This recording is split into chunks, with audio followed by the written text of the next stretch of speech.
Howdy folks, my name is Darren from RC Scale Models, and today we're going to be building this Boulton-Paul Defiant NF.1, which is a night variant. Let's do this.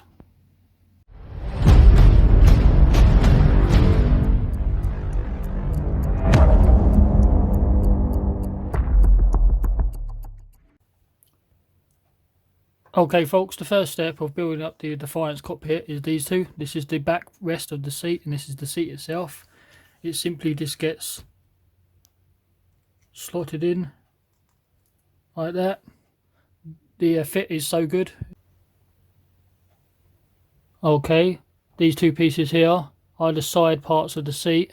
These are going to have to go on each side of the seat. We will put them on now. Okay folks, these three segments here make up the cockpit floor, and these are the footrests and whatever the pipes are for.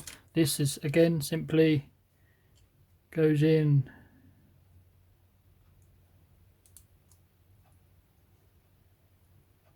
like this.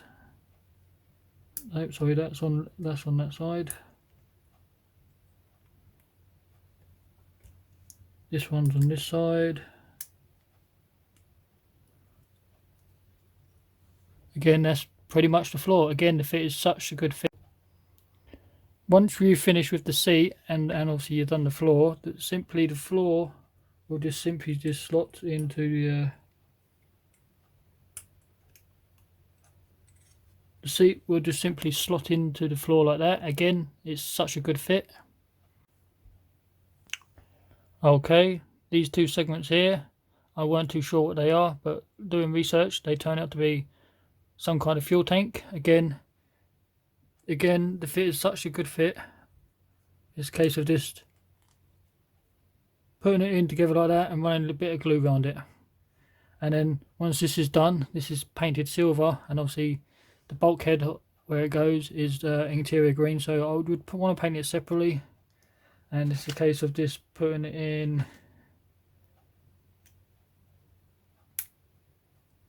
like this, and that's the bulkhead with the fuel tank.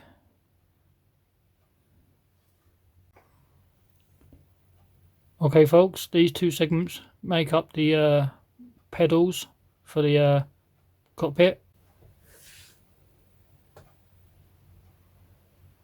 This is what the side of the cockpit looks like for the chair. These are the side parts. This is all ready to go into the cockpit floor.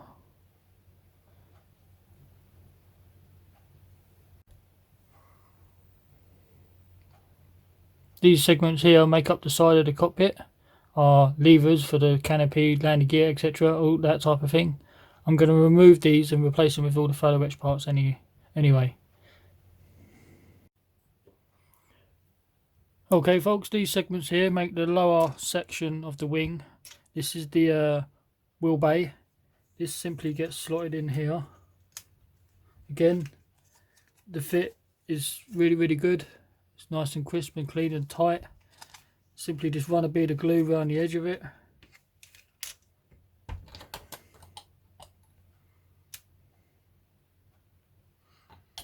Let the capillary action do the work.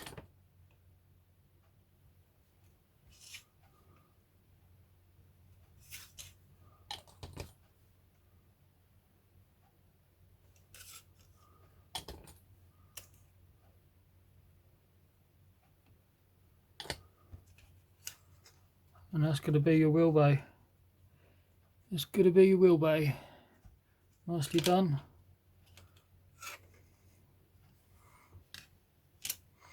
As for the wings itself, this is your inside wing.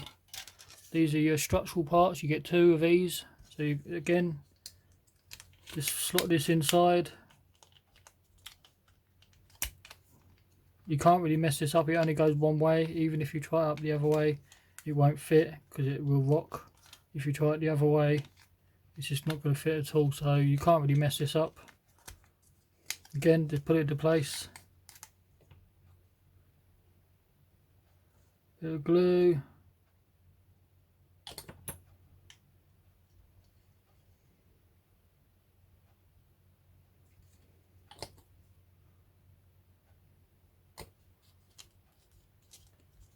and then once you put the top wing on, it won't sink in and it causes structural strength and stuff. So we have another one of these to do. Okay folks, the colour we'll be using for the interior is from AK. It's the RAF Cockpit Green.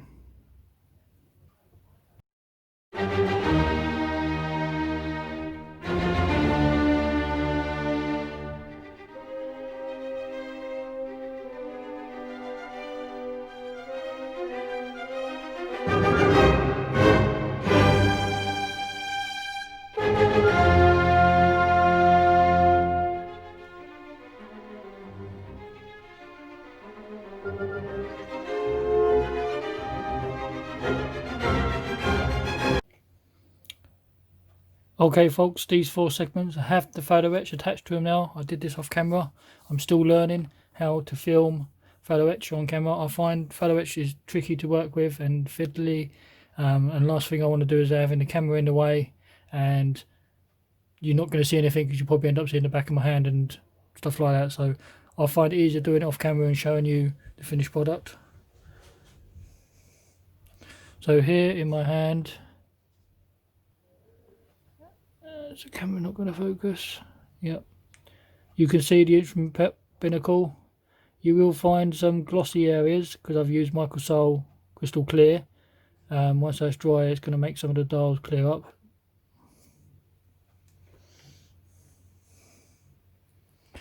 This segment here, if you can see this, is part of the cockpit detail, and on top you get some more detailed parts which is done with photo etch. I think it looks a lot better because you don't get any of this in plastic. This is what you get for seat belts, and we have this one as well, more instrument panels and stuff with photo etch. I think it looks a lot better than it is having nothing there at all, because the parts you get in the kit itself are actually quite boring and basic and plain. So obviously I forked out for the photo etch parts and it looks a little bit better. It's the best I can do. Our next step is where you can see inside the cockpit we have the fuel tank put in there. So all this is going to be like slightly weathered, and what we're going to do for that is, for the chipping, I like to use FX56, which is a metal grey colour, so it's metal with a slight metallic. I don't like using straight silver because it can be a little bit too bright, so I like to use this because it's a little bit darker, so it's basically like a darker silver for chipping effects inside cockpit. You're not going to see an awful lot anyway because the main chipping will be just on the footrests. You probably get a little bit of chipping around the seat belt. Once that's done, there are 2 more straps to go around the edge of the seat belt. I want to put this bit of chipping in first before putting the lap parts in, and a tiny bit of chipping on these parts, maybe on the inside as well, a little bit chipping, but not an awful lot because you can quite easily overdo it, so it's only subtle. You probably won't see it anyway, but I know it's there, so that's the next step.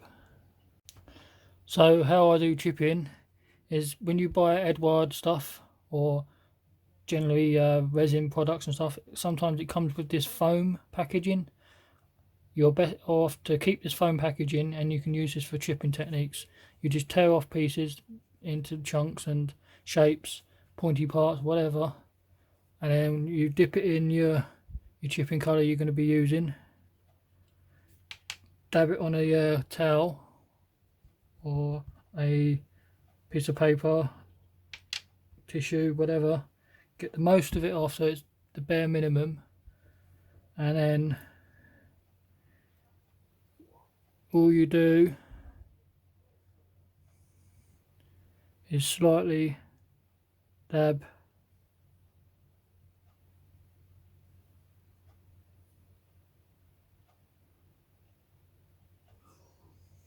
this floor.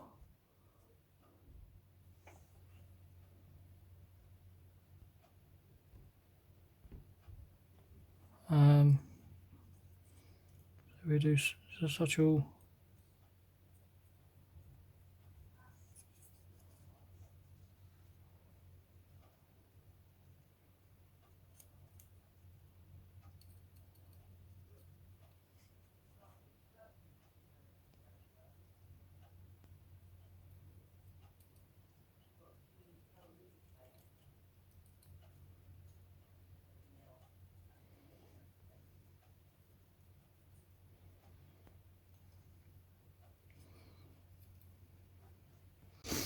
So you can see there's chipping within the pedals. You probably won't even see the pedals anyway, and you may see a little bit of the floor. Once it's dry, we can go over with washes and stuff as well to bring it out a little bit more. Okay folks, we have gone ahead and sandwiched the fuselage halves together. This is basically what you get to see for cockpit detail. Not an awful lot. I don't know if you can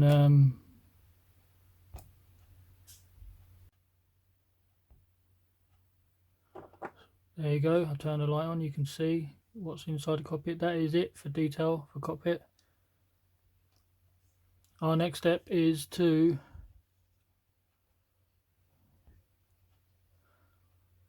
close up this back area. We're going to work on the turret. We've got to snip these two pieces out, which are the support parts, because if you don't, you can't fit the turret in.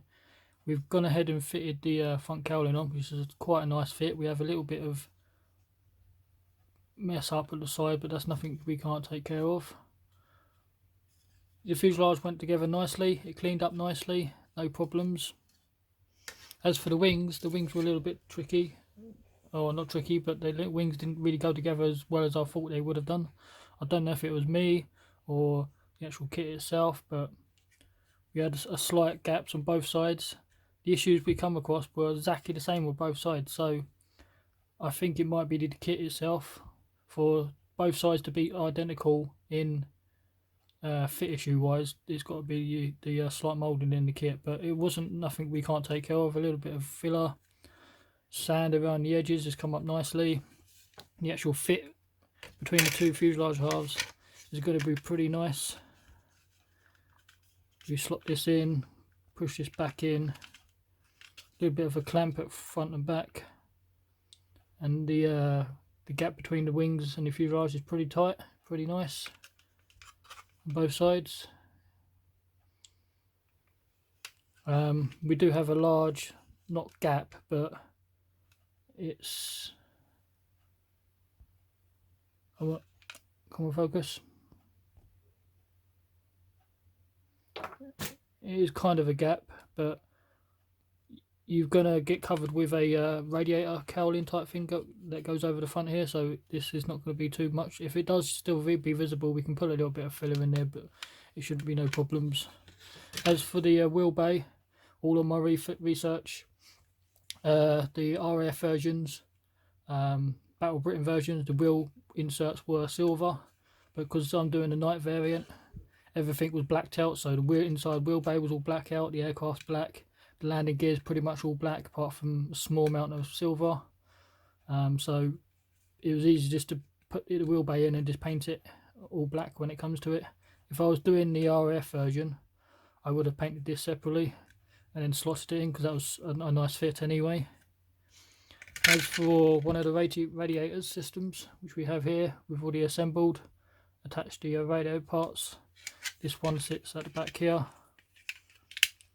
This is a nice fit. We've got a little bit of a scooped type piece that goes in the back here. We can have it down or open. I might have it open. The radiator is itself is going to be silver and then weathered with Tamiya panel line black, just to nicen it up. So our next step, like I say, is to attach the wings, and we've still got the flaps to attach. Okay folks, these segments make up the tyres and the inserts of the wheels. They are so simple. They've done it in 2 separate parts, so it'd be really easy for painting. You can paint the tyres separately and paint the inserts the silver or whatever colour it requires. I think it's black all over for the Night Fighter, but if we are doing it silver, for instance, you'd paint it silver, and it's a case of slotting it in. It won't go in this way because there's a little lip, so it's only designed to go in one way only. You can put it in once it's painted. It's such a tight fit, you probably wouldn't even need any glue. I wouldn't even attempt putting glue in there, especially if you painted it, because it could seep out the sides and it could mess up your paint work. So once you've squeezed it in, such a nice fit. It's a nice touch. The wheels are weight on weight. The tyres are weight on wheels, so they are nicely. We have still got a little bit of a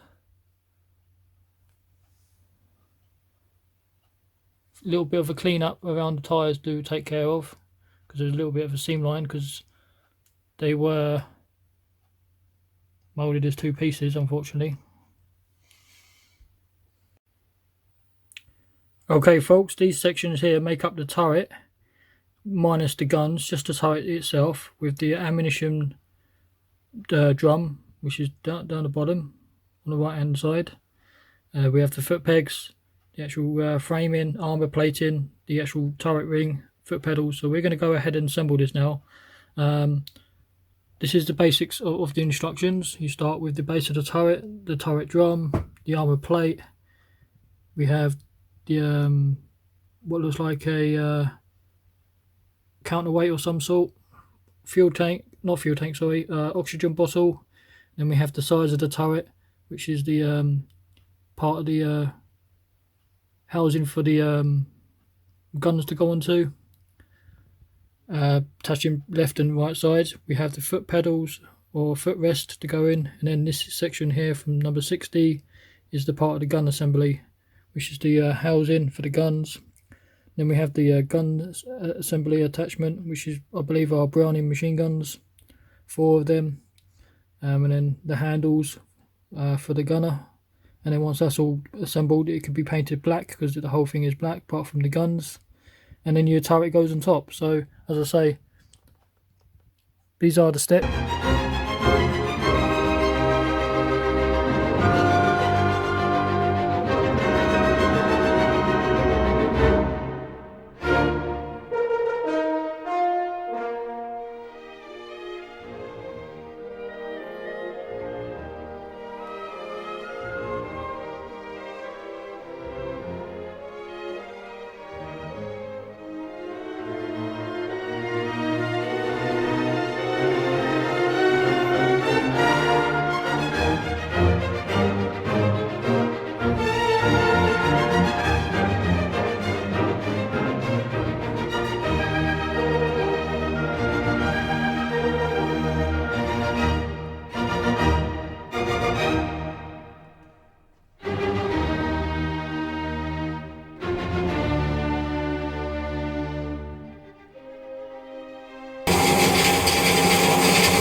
Okay folks, we've just finished the dry brushing, so it just breaks it up a little bit. It shows a little bit of wear and tear on the actual turret, which is going to be rotating in real life and stuff, and it's going to be wear on the foot pedals. So we're just going to go ahead and paint the seat, and then we can slightly put a little bit of like metallic metal colour for the guns, and then this turret's pretty much ready for the turret itself, and then we can mask it all up and it's ready to slot into the aircraft. But that's pretty much it.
Okay folks, I want to talk about how I do exhaust systems for aircraft, because they're going to be worn down, burnt metal, that type of thing, a little bit of rust here and there.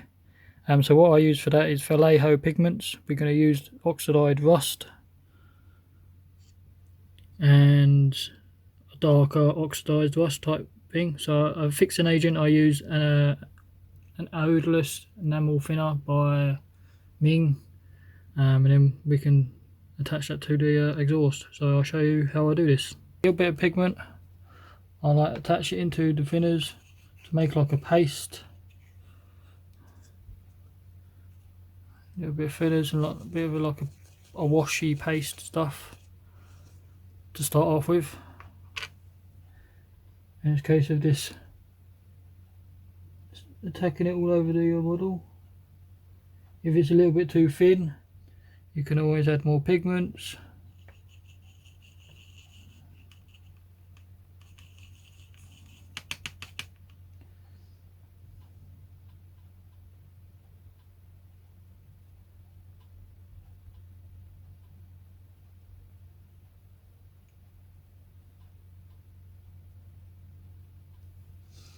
So we start off with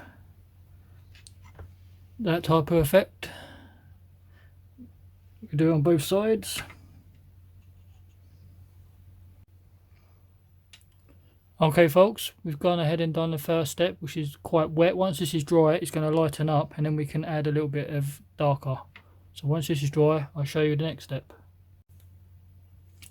Okay folks, our next step is to add the darker, only very small amounts. It's hardly any at all. Once this is dry, we can go over with like a little bit of silver and dark iron maybe to bring it out a little bit more, because it's not completely rusted. The exhaust pipes are basically like a burnt metal. I could always use the burnt metal paints and stuff and do it that effect, but I like to do it with pigments and weathering pencils. That's how I like to do mine. So again, same way as before, make a little bit of a paste. You're hardly going to need any of this. You end up wasting more pigment than you end up using. Sorry about that guys, that was the compressor I was painting earlier. Take off some of the excess pigment. So again now,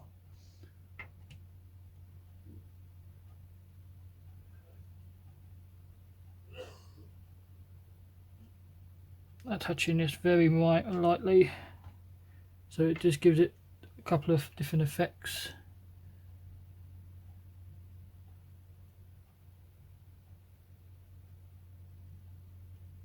So again, once this is all dry, it's going to lighten as well. So again, once this is dry, the next step would be adding greys and silvers. Okay folks, the next step is I'm going to use this weathering pencil I have. This is the manufacturer. You can use them wet or dry. So again, it's a case of just going over the exhaust, bringing out a little bit of highlights.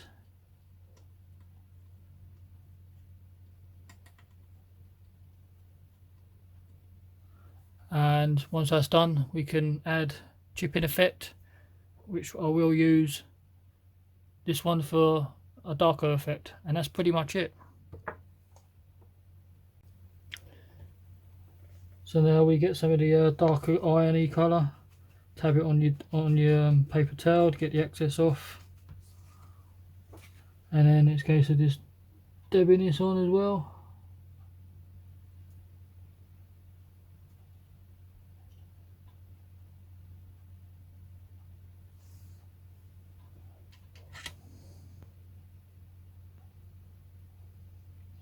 There probably is easier ways of doing this, but this is how I know. This is how I know of. So that's pretty much the exhaust. I will take some close-up pictures once it's dry, so you get better viewing. But as I say, that's pretty much how I do mine. Okay, folks, the aircraft's all finished now. It is my Defiant aircraft, night variant. It is a good aircraft. It's a typical Airfix. It goes together nicely. Airfix have come a long way since the early days from when I used to do kits when I was younger. So yeah, I recommend this kit. You should try it. Goes together nicely. There isn't many issues. The only issue I find was the turret. They ask you, the way they ask you to do it is completely wrong. It doesn't work that way. So test fit it, make sure it's correctly. This back piece, this like back spine, you can have up or down. This center piece, you can have up or down. You can have the turret side to side or facing backwards. I've gone for the turret facing backwards. They recommend you to put it all together and mask it and paint it. It doesn't work like that. So what I've had to do is put the main turret in, put the canopy in, mask it, paint the turret glass separately, put that back in, put the spine in. It's a lot of steps. It's nothing the way they recommend you do it that way. It doesn't work like that. Landing gear goes together nicely. The decals have gone down nicely. I believe they're cardograph. It does say they're printed in Italy. It doesn't actually say where they are from, but I would imagine they are cardograph because I believe they use cardograph now.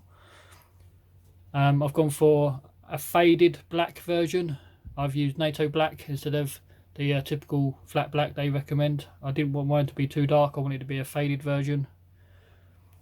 The shark mouth went down nicely. That was the only issue with that decal. I find it tricky to get curves on decals, but it wasn't no problem. The underside of the aircraft, there is no markings. You just got a couple of these circles are for the crew, so they know where certain parts are on the aircraft. I don't actually know what they mean, but I've put them on anyway. As I say, there's no roundels because it is a night variant. It needs to be kept to a minimum. There's that shark mouth. They come out nicely. As I say, it's my Defiant. It is a good aircraft. I do have another aircraft, the day version, which is the camouflage. So I will do it again at some point, but the camouflage version. If you've done your history on the aircraft, it wasn't very good. But yeah, this aircraft is pretty good from an Airfix kit. As I say, Airfix come a long way. Like, comment, subscribe, and I'll catch you later.